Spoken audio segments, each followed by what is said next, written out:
Yes, good morning, ladies and gentlemen. Salut tout le monde, j'espère que vous allez bien. Aujourd'hui, je vais vous enseigner qu'est-ce qu'est le verbe à particules. Qu'est-ce qu'est le verbe à particules? En anglais, on appelle ça the phrasal verbs. The phrasal verbs, en anglais, en français, on dit les verbes à particules.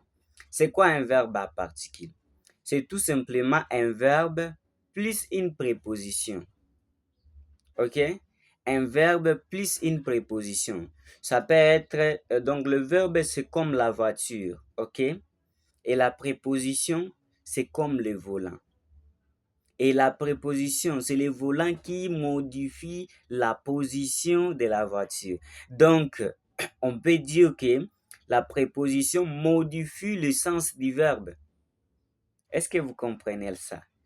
J'exprime ça en français parce que c'est très important pour les francophones de comprendre d'abord les phrasal verbs, c'est quoi? Ce sont des verbes à particules.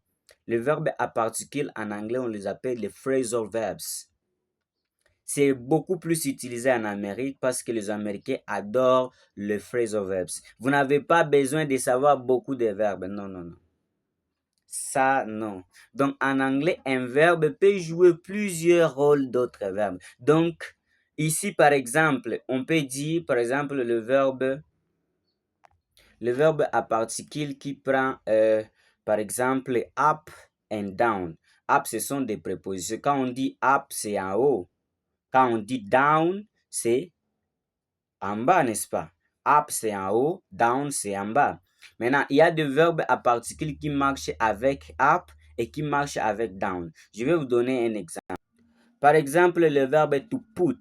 OK? Le verbe to put, c'est le verbe mettre. Maintenant, quand on met to put something up, mettre quelque chose au-dessus. OK. Par exemple, beaucoup plus on dit cette expression quand vous voulez mettre quelque chose sur le mur. OK? Au-dessus comme ça. Vous pouvez dire I put some things up. Okay? You can put a picture up, for example. Mr. Patrice, what are you doing? Ah, my brother, I put my picture up. Vous comprenez? Donc, le verbe mettre quelque chose sur le mur, en anglais, on n'aura pas besoin de chercher ça. Juste la préposition modifie le sens du verbe. Est-ce que vous me comprenez? To put some things up. Okay, you can put some things up parce que it can be even up the tree, sur l'arbre. Donc, vous mettez quelque chose au-dessus parce que c'est en haut. Juste la préposition up qui signifie haut, ça modifie directement le sens du verbe. Est-ce que vous avez besoin de chercher le verbe mettre quelque chose au-dessus? Non. C'est à partir de ce particule-là, vous allez toujours commencer à suivre. To put some things up. Mettre quelque chose en haut. I put some things up. For example, on the wall. The wall, c'est le mur. Nous avons aussi le verbe to pick some things up. Something signifie quelque chose. To pick some things up signifie ramasser quelque chose. Ramasser quelque chose. To pick. For example, you pick some things up. For example, I can give an example. I saw a letter outside. So I want to go to pick it up. Je vis une lettre dehors. J'aimerais partir récupérer ou ramasser cette lettre. Donc en anglais, on va dire I want to go to pick it. Le it remplace something parce que c'est quelque chose. I want to go to pick it up. I think you understand. I want to go to pick it up. I want to go to pick it up. Alright, I think you understand. Very easy. So let's go. Nous avons aussi le verbe to turn up. To turn up. Ce sont des verbes à particules. Ce sont des verbes à particules. En anglais, on les appelle the phrasal verbs. Ce verbe à particules, par exemple, to turn up. To turn signifie tourner.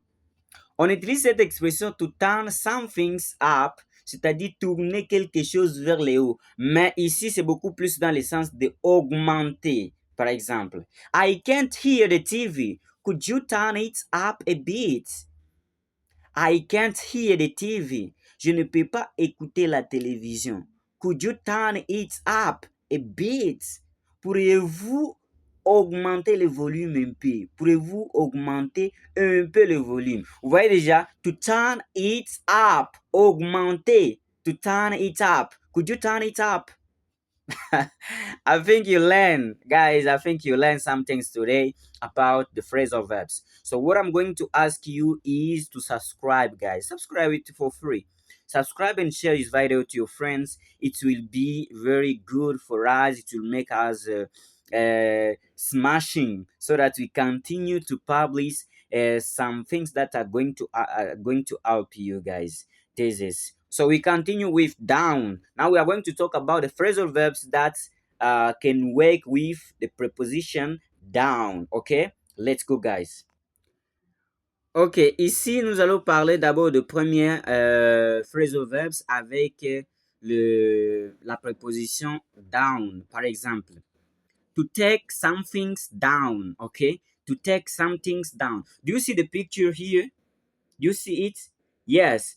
According to this picture, so you can say, I want to take it down. J'aimerais le faire descendre. To take some things down. Remember, the first example I told you that to put some things up, for example, on the wall. Vous voyez? Mettre quelque chose sur le mur. To put some things up on the wall. So, if you want to take it down, vous voyez déjà. For example, I didn't like this picture, so I took it down. Vous voyez ça, je conjugue au passé. I didn't like this picture, so I took it down. I didn't like this picture, so I took it down. C'est-à-dire, je n'ai pas aimé cette photo, alors je l'ai fait descendre. Right? To took ou bien to take something down, même au passé, on utilise toujours les prépositions. C'est pourquoi j'ai dit I took, c'est au passé. Je l'ai fait descendre. OK? I took it down. I think you enjoyed the lesson, guys. Subscribe and share, guys. On va maintenant parler de to put some things down. Qu'est-ce que signifie cette expression? Je vous ai dit something, c'est quelque chose, n'oublie pas. To put, c'est mettre quelque chose en bas. Ouais, to put some things down, mettre quelque chose en bas. Qu'est-ce que ça veut dire? Par exemple, I stopped writing, then I put my pen down. J'ai arrêté d'écrire et j'ai mis mon stylo en bas. Ça veut dire quoi? En bon français, ça veut dire quoi? Est-ce que vous pouvez me dire dans les commentaires? I stopped writing, then I put my pen c'est mon stylo, my pen down. Dis-moi dans les commentaires. N'oublie pas d'aimer cette vidéo. Partage-la avec tes amis. Ça nous fera énormément plaisir. Mr. Kia from Kia English. Enjoy this lesson, guys.